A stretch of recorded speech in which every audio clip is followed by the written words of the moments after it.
खासदार श्रीकांत शिंदे यांनी संसदेत परीक्षा सुधारणा विधेयकावर भाषण केलं। नीट परीक्षा या परीक्षेच्या आयोजनातील गोंधळ आणि त्यासाठी काय बदल हवेत यावर भाष्य केलं। तसेच कोणतीही परीक्षा आपलं भविष्य घडवत नसते, त्यामुळे टोकाचं पाऊल उचलण्याआधी विद्यार्थ्यांनी आई-वडिलांचा विचार करावा, असा सल्लाही त्यांनी दिला। पाहूया। इस महत्वपूर्ण बिल पर बोलने का अवसर दिया। आज देश के करोड़ों युवाओं के भविष्य, उनकी आशाओं और उनकी मेहनत को सम्मान देने वाले अत्यंत महत्वपूर्ण ऐतिहासिक bill the public examination prevention of unfair means amendment bill 2026 पर बोलने का मुझे अवसर दिया, उसके लिए मैं बहुत बहुत धन्यवाद अदा करता हूँ। आज मैं अपने भाषण की शुरुआत उन 21 युवाओं को श्रद्धांजलि देते हुए करना चाहता हूँ जिन्होंने पेपर लीक से हताश होकर आत्महत्या कर ली। आज मैं यहाँ पर सिर्फ अपनी पार्टी की ओर से नहीं, बल्कि करोड़ों छात्रों की उम्मीद और उनके लिए यहाँ पर खड़ा हूँ, जो रात दिन एक करके एंट्रेंस एग्जाम की तैयारी करते हैं। मैं उस माँ के लिए यहाँ पर खड़ा हूँ जिस माँ ने अपने बेटे के बेटी की पढ़ाई के लिए अपने गहने तक बेच दिए। मैं उस पिता के लिए खड़ा हूँ जिसने साहूकार से भारी कर्जा लिए ताकि उसका बेटा, उसकी बेटी आगे जाकर इस नीट की एग्जाम हो या अलग कोई एग्जाम हो, डॉक्टर बने, इंजीनियर बने, अफसर बनेगा और अपनी परिवार को गरीबी से बाहर निकालेगा। महोदय, मैं सिर्फ एक जनप्रतिनिधि नहीं हूं, मैं एक डॉक्टर भी हूं। यहां पर नीट की तैयारी करने के लिए कितनी जद्दोजहद, संघर्ष बच्चों को करना पड़ता है, उसके बाद वो नीट की एग्जाम जो है पास होते हैं। नीट की एग्जाम पास होने के बाद डॉक्टर बनने के लिए भी 10-10 साल, 12-12 साल उनको पढ़ाई करनी पड़ती है। तो ये संघर्ष से जो है एक व्यक्ति यहाँ पर डॉक्टर बनता है, इंजीनियर बनता है। जब पेपर लीक होता है महोदय, तो सिर्फ एक छात्र का सपना नहीं टूटता, उसके पूरे परिवार की हिम्मत टूटती है। आज इसी व्यवस्था का पक्का इलाज का काम इस ऐतिहासिक बिल के माध्यम से यहाँ पर होने जा रहा है। अध्यक्ष महोदय, मैं यहाँ पर प्रधानमंत्री जी का धन्यवाद व्यक्त करूंगा कि आज यहाँ पर एक शक्तिशाली बिल लाने का काम सरकार के माध्यम से हुआ है। मैं महाराष्ट्र से आता हूँ और वहाँ के इतिहास, साहित्य और संस्कृति में शिक्षा और न्याय का वास है। महोदय, महाराष्ट्र वह पुण्यभूमि है जिसने पूरे देश को शिक्षा का मार्ग दिखाया। महात्मा ज्योतिराव फुले हो या क्रांति ज्योति सावित्रीबाई फुले हो, जिन्होंने समाज के तानों पत्थरों के बीच मार खाकर वंचितों के लिए और लड़कियों के लिए पहला स्वदेशी विद्यालय शुरू किया। राजश्री छत्रपति शाहू महाराज ने कोल्हापुर में मुफ्त और अनिवार्य प्राथमिक शिक्षा लागू कर देश के सामने एक बड़ा आदर्श खड़ा किया। मैं उस महाराष्ट्र से आता हूं जहां पर डॉक्टर बाबा साहेब अम्बेडकर जी ने हमें मूल मंत्र दिया था, शिक्षित बनो, संगठित रहो और संघर्ष करो। बाबा साहब ने हमें सिखाया कि अन्याय के खिलाफ लड़ना हमारा लोकतांत्रिक अधिकार है। आज जो युवा अपने भविष्य के लिए संघर्ष कर रहे हैं, मैं उनसे कहना चाहता हूं कि शांतिपूर्वक तरीके से अपने हक की मांग करना और अपनी आवाज उठाना हमारी महान संस्कृति का हिस्सा रहा है। हमारी सरकार आपके इस संघर्ष में पूरे ताकत के साथ आपके साथ में खड़ी है। हम युवाओं के इस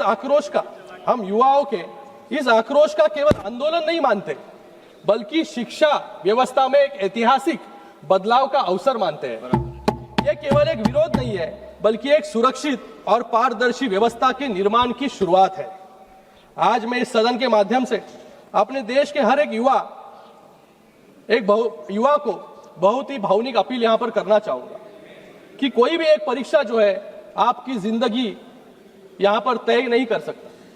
कोई एग्जाम में आप फेल हो जाए तो आप जो यहां पर जो करते, मुझे लगता है उसके पहले अपने परिवार के बारे में, अपने देश के बारे में भी आपको सोचना बहुत जरूरी है। युवाओं को मुझे लगता है छत्रपति शिवाजी महाराज जी से प्रेरणा लेनी चाहिए, जिन्होंने महज 16 साल की उम्र में, जब महाराष्ट्र में, पूरे देश में मुगल का साम्राज्य था, वहां पर सिर्फ 16 साल की उम्र में उन्होंने तोरना किला जीतकर स्वराज्य की पहली नींव रखने का काम महाराष्ट्र से किया। उसके बाद पूरे अटक से कटक तक मराठा साम्राज्य को स्थापित करने का काम किया।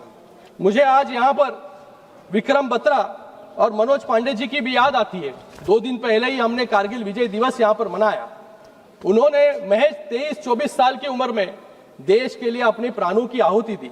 मुझे लगता है कि युवाओं को इन सभी से प्रेरणा लेना बहुत जरूरी है। मैं आपको विश्वास दिलाता हूं कि हमारे प्रधानमंत्री नरेंद्र मोदी जी और पूरी सरकार आपके साथ ताकत के साथ खड़ी है। पेपर लीक की घटनाओं के तुरंत बाद हमारी सरकार ने रिकॉर्ड समय में ऐसे कड़े कानून बनाए, निर्णय लिए कि जिससे आने वाले समय में पेपर लीक जैसी घटनाएं न हो। हमने सिर्फ निंदा नहीं की बल्कि सिस्टम की सफाई की। सीबीआई ने तुरंत एक्शन लिया। दिल्ली से लेकर पुणे तक 14 एक्यूज को जेल में डालने का काम किया। एनटीए में 47 अधिकारियों को टर्मिनेट करने का काम किया। इसे कहते हैं नैतिकता। और नैतिकता है इस सरकार में। इसलिए हमारे शिक्षा मंत्री धर्मेंद्र प्रधान जी ने इस्तीफा ताकि दिया। खुद ने आपके वजह से नहीं दिया, आपके वजह से नहीं दिया। पेपर लीक खुद की जिम्मेदारी ली और उस जिम्मेदारी का निर्वहन करने का काम जो है सरकार के माध्यम से आज यहां पर हो रहा है। पेपर लीक एक्यूज को जल्द से जल्द सजा दिलाने के लिए फास्ट ट्रैक कोर्ट बनाया गया। आज इस ऐतिहासिक बिल के जरिए हम शिक्षा माफियों को सिर्फ जेल की सलाखों के पीछे नहीं बल्कि उनको कठोर आर्थिक जुर्माना लगाने का काम भी यहां पर हम लोग कर रहे हैं।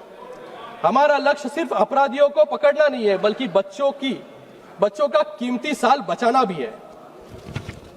बिना समय बर्बाद किए नीट का पेपर लीक होने के बाद 37 दिनों में नीट का री एग्जामिनेशन किया गया।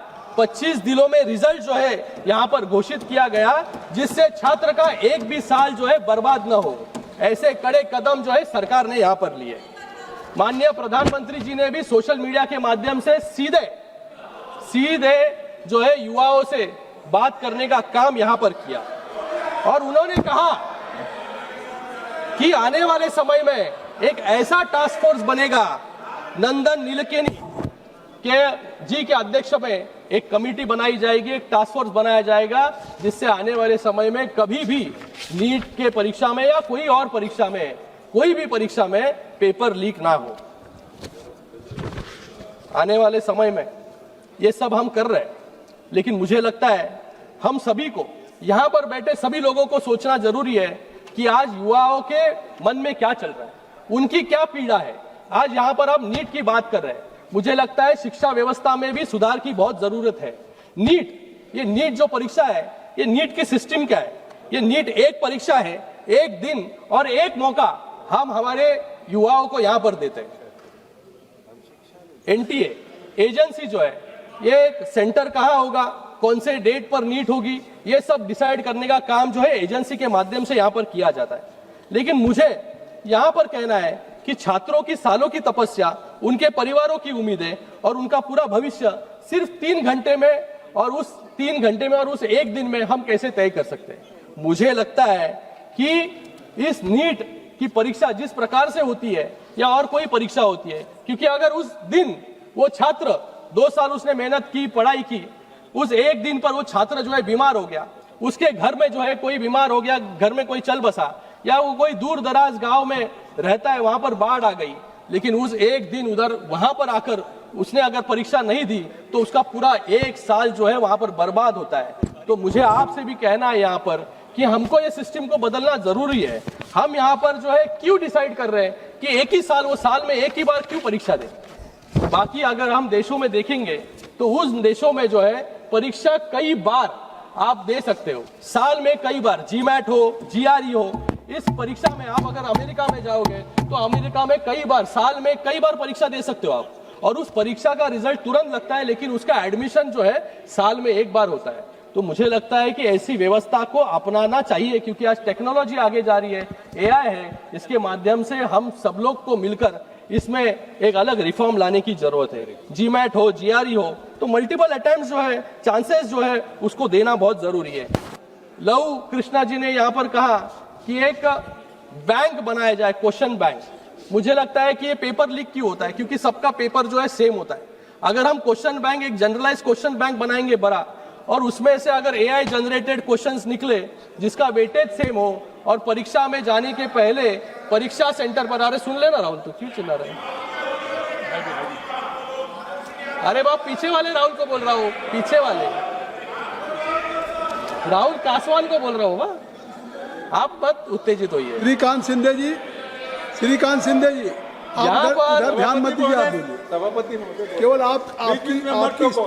आपकी स्पीच रिकॉर्ड पे जा रही है। देखिए, तो जो अलग अलग देशों में अपनाया गया है वो हमारे देश में भी हम अपना सकते हैं, जिससे ये रैट रेस से जो दबाव है, एक तो परीक्षा का दबाव है, एक तो परिवार का दबाव है, परिवार ने जो कर्जा लिया है उसका दबाव है, इन पूरे दबावों से, प्रेशर में से जो है हमें भी विद्यार्थी को बाहर निकालना बहुत जरूरी है। आज एक परीक्षा किसको जन्म दिया जाए? लव कृष्णा जी ने यहाँ पर कहा, एक बड़ा साम्राज्य यहाँ पर कोचिंग क्लासेस का खड़ा हो चुका है। 50,000 करोड़ का ये एक इंडस्ट्री बन चुकी है। 2030 तक ये 1 लाख करोड़ की इंडस्ट्री बन जाएगी। जो कोचिंग क्लासेस शिक्षा जैसा पवित्र दान करने के लिए यहाँ पर खुले, आज वो आईपीओ बनाने जा रहे हैं। तो मुझे लगता है कि सिस्टम को, सरकार को भी सोचना बहुत जरूरी है कि इन कोचिंग क्लासेस को किस तरीके से रेगुलेट किया जाए, और इसके ऊपर किस प्रकार से, क्योंकि 3 लाख 5 लाख ऐसे जो है यहाँ पर फीस जो है आकारी जाती है, और इस फीस के लिए जो है लोन लिया जाता है। तो मुझे लगता है कि सरकार ने भी इसके बारे में सोचना बहुत जरूरी है। आज हमारे महाराष्ट्र में जब शिंदे साहब मुख्यमंत्री थे, तब हमने EWS, SCBC, OBC जिसकी आय 8 लाख से कम है, ऐसी बेटियों के लिए जो है शिक्षा पूरी तरीके से मुफ्त जो है वहां पर जो है करने का काम वहां पर किया। इसके बारे में भी हम यहाँ पर सोच सकते हैं। मुझे यहाँ पर कहने में आनंद होता है कि जिस तरीके से हमने टैक्सेशन रिफॉर्म्स लाया, GST कानून लाकर, IBC कानून लाकर बैंकिंग रिफॉर्म्स किया, लेबर कोड्स लाकर मजदूरों को सशक्त किया, उसी तरीके से आज इस बिल से एजुकेशन रिफॉर्म्स लाने का काम, अकाउंटेबिलिटी लाने का काम जो है हम लोग यहाँ पर कर रहे हैं।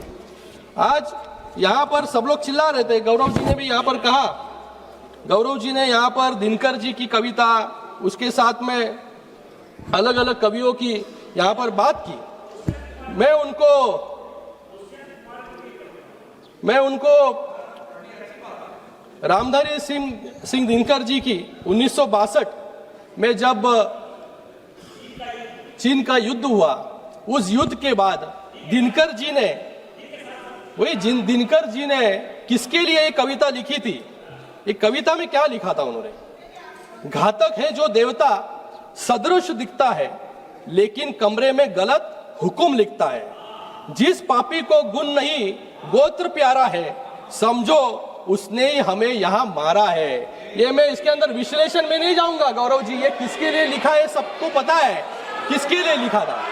और सुनिए उसी दिनकर जी ने और भी लिखा, सियासन खाली करो कि जनता आती है। और इसी के बाद में 1975 में इमरजेंसी जो है उसका स्ट्रगल जो है शुरू, इमरजेंसी के खिलाफ आंदोलन जो है इसी कविता के साथ जो है शुरू हुआ। आज यहाँ पर कह रहे हैं कि टीयर गैस छोड़ा, लाठीचार्ज किया, लेकिन मुझे लगता है कि बच्चों को भी, जिन बच्चों को ये भड़काने का काम यहाँ पर कर रहे हैं, उन बच्चों को भी इमरजेंसी की किताब अगर वो पढ़ ले तो उनको पता चल जाएगा कि डिक्टेटरशिप क्या है, तानाशाही क्या है। कि तानाशाही, सर अभी टाइम है, तानाशाही किसे कहते हैं? तानाशाही, अरे रुको, सुनो यार, सुनो, तानाशाही किसे कहते हैं? इमरजेंसी में 1,11,000 लोगों को बिना ट्रायल जेल में ठूसा गया, इसे तानाशाही कहते हैं। अकेले मीसा में 35,000 लोगों को डिटेन किया, जिनमें 13,000 राजनेता थे, इसे तानाशाही कहते हैं। शाह कमीशन ने साफ कहा, इमरजेंसी का मकसद विपक्ष की आवाज कुचलना था, इसे तानाशाही कहते हैं। एमनेस्टी इंटरनेशनल ने के अनुसार कस्टडी में कम से कम 22 लोगों की मौत हुई, इसे तानाशाही कहते हैं। और सुनो, सरकार ने तो बच्चों की बात सुनी, जो आंदोलन कर रहे थे बच्चे, उनको सुना, उनसे बात की। जितेंद्र सिंह यहाँ पर बैठे हैं, नड्डा जी है, वो गए, उनसे बात की, उनको क्या चाहिए उनके बारे में सुना और यहाँ पर रिफॉर्म्स लाने का काम किया। आज बिल यहाँ पर पारित हो रहा है, लेकिन इन्होंने क्या किया? 38वां संशोधन और 39वां संशोधन लाके सुप्रीम कोर्ट की ताकत जो है निकालने का काम जो है, कम करने का काम इन्होंने किया।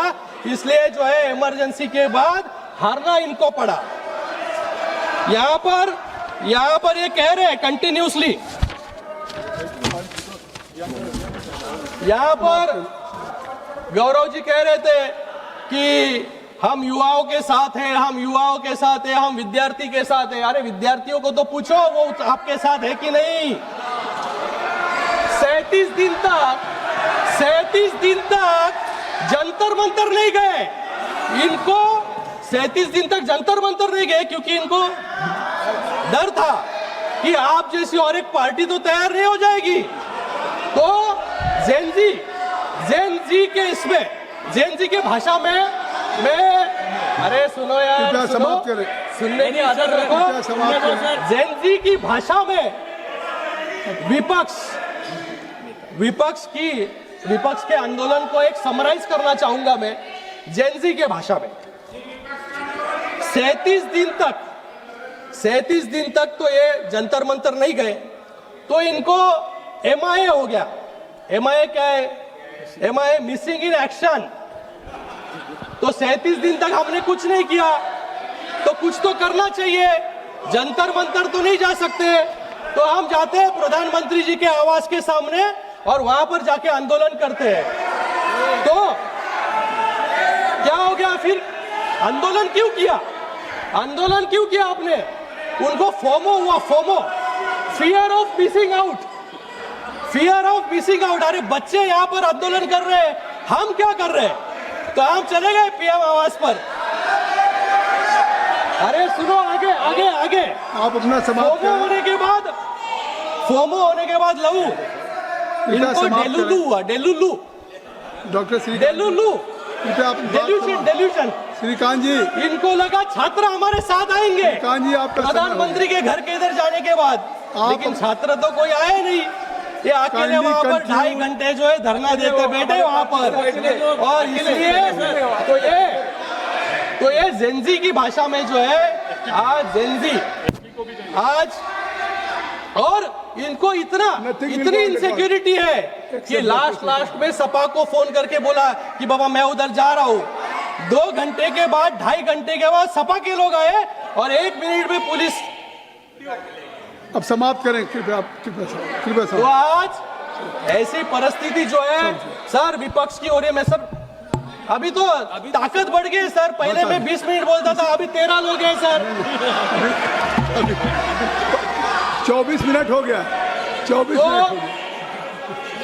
ये जो सरकार, ये जो ऑपोजिशन है, ये ऑपोजिशन को लग रहा था कि ये पूरा आंदोलन जो है, इस आंदोलन में एंटी सोशल एलिमेंट्स जो है डाल के एक लॉ एंड ऑर्डर सिचुएशन खड़ा कर दिया जाए। लोगों को भड़काया गया, लोगों में जो है यहाँ पर इनके पार्टी के भी लोग वहां पर गए और बदिया गालियां जो है वहां पर देने लग गए। हमारा देश का युवा जो है ये बदिया गाली नहीं देगा, लेकिन आज वहां पर दी गई। ये कहते हैं डिक्टेटरशिप, तानाशाही। अगर डिक्टेटरशिप, तानाशाही होती तो यहाँ पर जो रील बनाए प्राइम मिनिस्टर महोदय के विरोध में, यहाँ पर गालियां दी उनको, उनके माँ के ऊपर गालियां दी, सीआरपीएफ को गाली दी, सेना को गाली दी, पुलिस को गाली दी। अगर डिक्टेटरशिप नहीं होती यहाँ पर तो ये गाली देने की हिम्मत कोई करता नहीं। आज यहाँ पर जो है डेमोक्रेसी है, इसलिए हमने स्टूडेंट के साथ बात की, स्टूडेंट्स को बुलाया, उनके बारे में उनको क्या चाहिए ये सुना, और आज तो उनके ऊपर के मुकदमे भी हमने वापस ले लिए। इसे डेमोक्रेसी कहते हैं। डेमोक्रेसी को कुचलने का काम जो है इमरजेंसी के वक्त हुआ। तो इसलिए मैं आज यहाँ पर इस बिल का पूरी ताकत के साथ समर्थन करता हूँ, और थोड़ी बुद्धि जो है इनको आ जाए इसके बारे में भी भगवान से प्रार्थना करता हूँ। धन्यवाद।